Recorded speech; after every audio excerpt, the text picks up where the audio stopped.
Welcome to the Facilitators Deep Dive Podcast, your podcast on your way to facilitation mastery. You ever get that feeling when someone asks you like a really insightful question and all the jargon just kind of melts away? It's like that moment at a conference where everyone's throwing around disruption and synergy, and then somebody just cuts through the noise and asks, what gets you excited to start your day? Yeah, that's kind of the magic we're tapping into today. Yeah. You know, you sent over those excerpts from Find Your Why by Simon Sinek and his team. Right.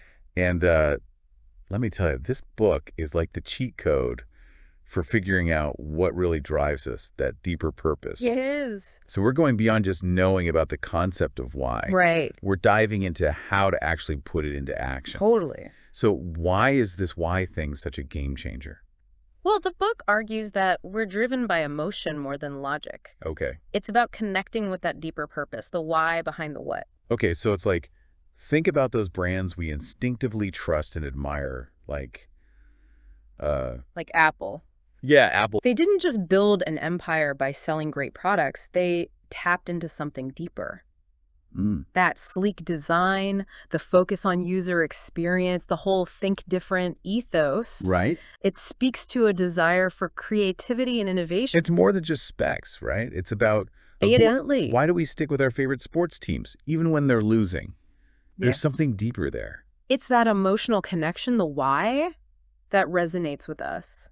So how do we uncover this elusive why for ourselves? Well, the book really emphasizes storytelling. Okay. But not just any story. They're talking about specific memories that are packed with emotion. They use this great example of a guy named Todd. Oh. He had this powerful emotional experience after giving some change to a kid at a lemonade stand. Oh, wow. It was his first truly selfless act, and it just sparked something in him. So instead of just saying, I value generosity, you'd actually like dig into a specific memory. Exactly. Where that value came to life. Those detailed, emotionally charged stories are gold mines for uncovering your why. Makes sense, but sometimes it's hard to see the patterns in our own life. Right? Absolutely, and that's where having a partner comes in. Okay, so this partner idea, it's not about them giving you advice or doing therapy with you. No. It's more about helping you see what you might be missing.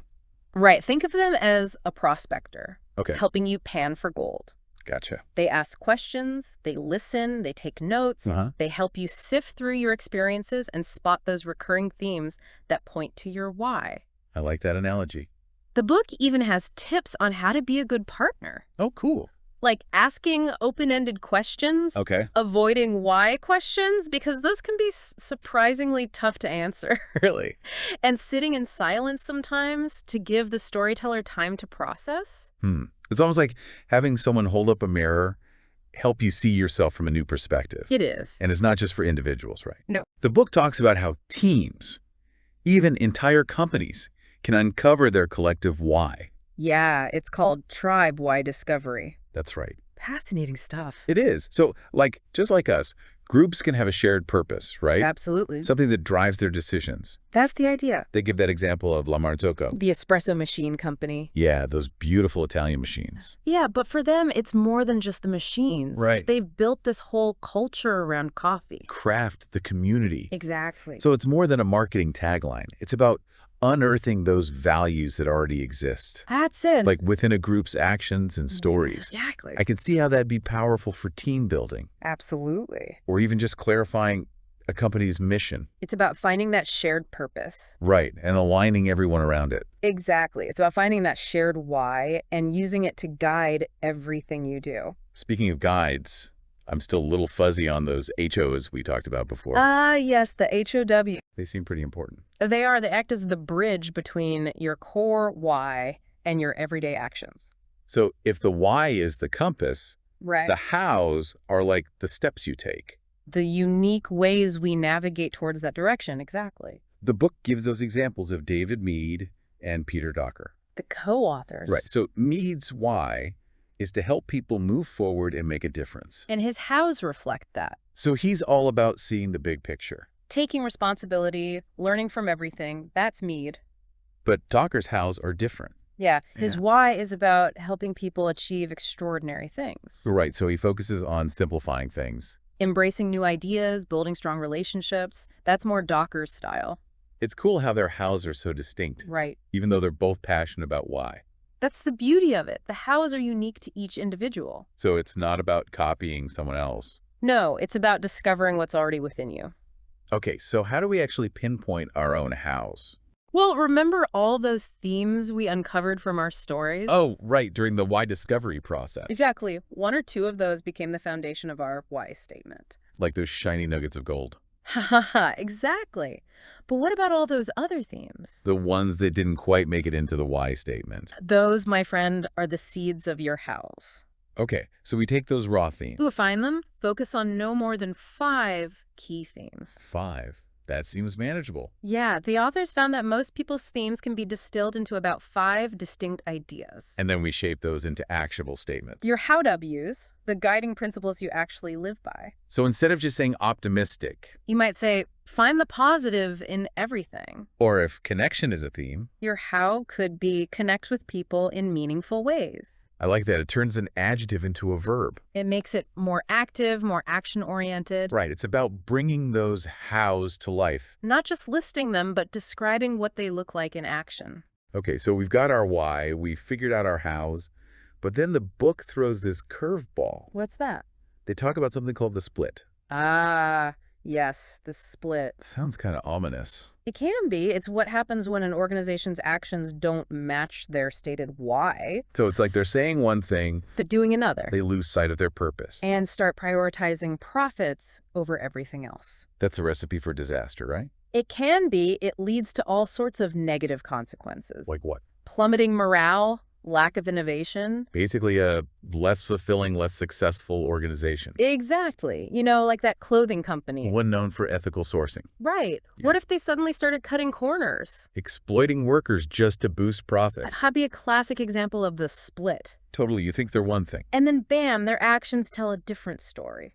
So how do you prevent that? How do you keep your why alive and well? Both individually and within organizations. Well, the book suggests using your why as a filter. A filter. For decision-making, you're constantly checking in. So like if a new job opportunity pops up, You don't just look at the salary. right, you ask yourself, does this role fit with my why? Does it align with my values? Does this job resonate with my deeper purpose? That's it. It's about making choices that feel right. And it's not just about reflecting internally, right? No. The book encourages us to share our why with others. Oh, interesting. By articulating it, you clarify it for yourself. And you inspire others. To connect with it. Right, the more we talk about our why. The more it becomes part of the culture. Okay, all of this is making sense. Good.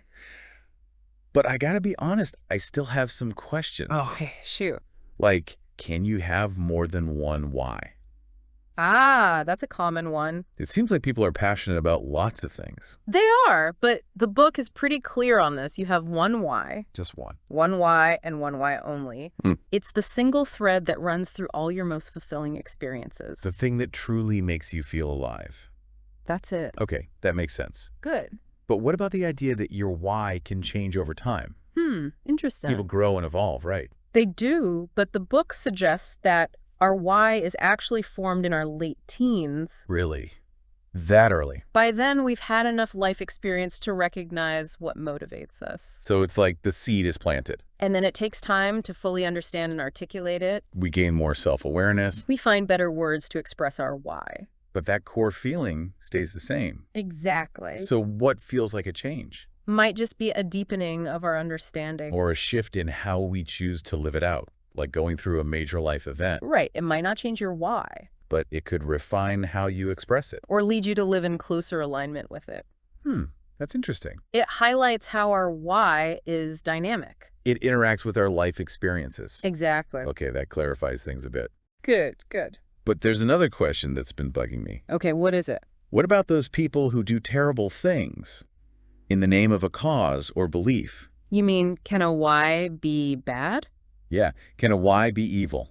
That's a heavy question. It is. But the book tackles it head on. Okay. They argue that a true why, by definition, is always positive. Okay. It's about contributing to the well-being of others Not causing harm. or pursuing selfish gains. So if someone's using their why to justify hurting others, It's probably a distortion of their true purpose. a misinterpretation of what why really means. Exactly. A genuine why is about making a positive impact. Not inflicting pain or pursuing selfish goals. That's right.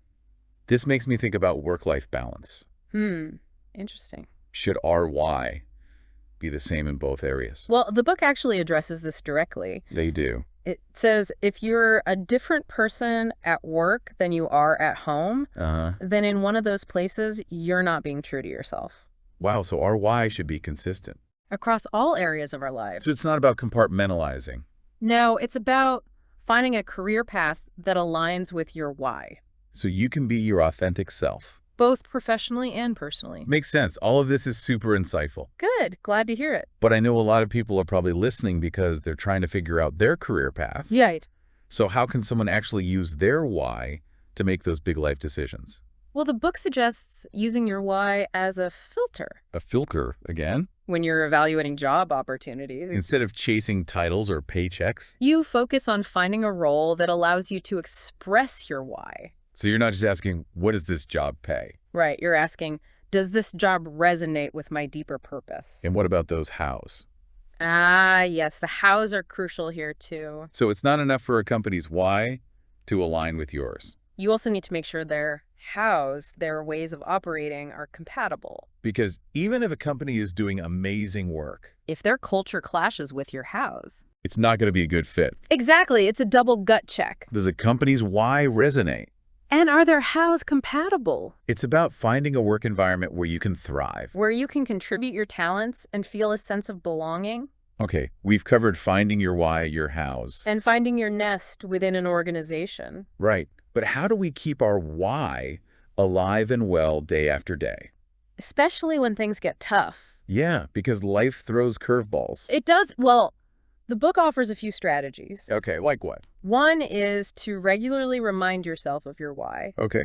Revisit your why statement. Reconnect with those stories. That led you to it. It's like giving yourself a motivational pep talk. Exactly. Stay connected to that inner fire. The thing that gets you out of bed in the morning. And share your why with others. Oh, yeah. Create a culture where people talk about their purpose. Exactly. It's not just a solo mission. It's about building a community. Around those shared values. Gotta be honest, part of me is still a bit skeptical. That's okay. It's not for everyone. Yeah, you can feel a bit touchy-feely. Right. Like not everyone has the time or resources for soul-searching. The book acknowledges that Okay. it might not be a good fit for everyone. That's okay. It's not a one-size-fits-all solution. You don't have to force it. No, but for those who are open to it, It can be really powerful. it's a framework for finding meaning and purpose. In their work and their lives. Exactly. It's not a magic formula. But it's a valuable tool. For anyone who wants to live a more fulfilling life. Okay, this has been awesome. God, you're enjoying it. But before we wrap up, one more thing. Okay, what is it? The book says our why is formed in our teens. Right, around then. But what if it evolves? That's a good question. Could major life events reshape our core purpose? Or just personal growth, right? Yeah, maybe just change how we express it. That's not something the book explicitly addresses. They don't. Their focus is on the why being pretty consistent. But I wonder if there's room for it to evolve. As we gain new experiences. New perspectives. Yeah. Yeah, like maybe our why isn't a fixed destination. It's more of an ongoing journey. That's a nice way to put it. It suggests that our why can deepen as we go through life. And maybe the words we use to express it might change too. As we gain more clarity. Yeah. So for someone listening who's thinking, okay, this all sounds great, but where do I even start? Right. What's the first step towards uncovering their why? Honestly, grab a copy of Find Your Why. It really is a practical guide. Step by step. Exactly. And don't forget about finding a partner for this journey. Yeah, the book really stresses how valuable that is. It's huge. It's like having a guide Right. to help you navigate your own experiences. They can ask those insightful questions. Help you spot the patterns. Maybe even hold you accountable. And don't be afraid to get vulnerable. Oh, yeah. That's important. This is about digging deep. Revisiting those memories. The ones that are packed with emotion. Exactly. Sharing those with someone you trust, that's how you unlock those deeper insights. It's about creating a safe space to explore. And remember, this isn't about finding some perfect answer. Right. Finding your why is about starting a conversation with yourself. A conversation that keeps going. Throughout your life. It's about embracing the journey. Using your why as a compass. To guide your decisions. Knowing that it might even evolve along the way. It might. That's kind of exciting. Right, it is. There's a whole world of self-discovery waiting to be explored. So go grab that book, find a partner, and get ready to uncover your why. You might be surprised by what you find. You really might, and once you do, you can use that knowledge to live a more purposeful life. A life that's aligned with your values. This has been awesome. It's been a pleasure diving deep into Find Your Why with you. Likewise. We've explored the power of purpose, The importance of those hows. aligning your actions with your why. And even whether our why can change over time. But ultimately, this journey is about you, the listener. It's about discovering what makes you tick. What drives you, what makes you you. And Yeah. so what story will you tell? See you next time on the Facilitators Deep Dive Podcast, your podcast on your way to facilitation mastery. Until next time. See you then.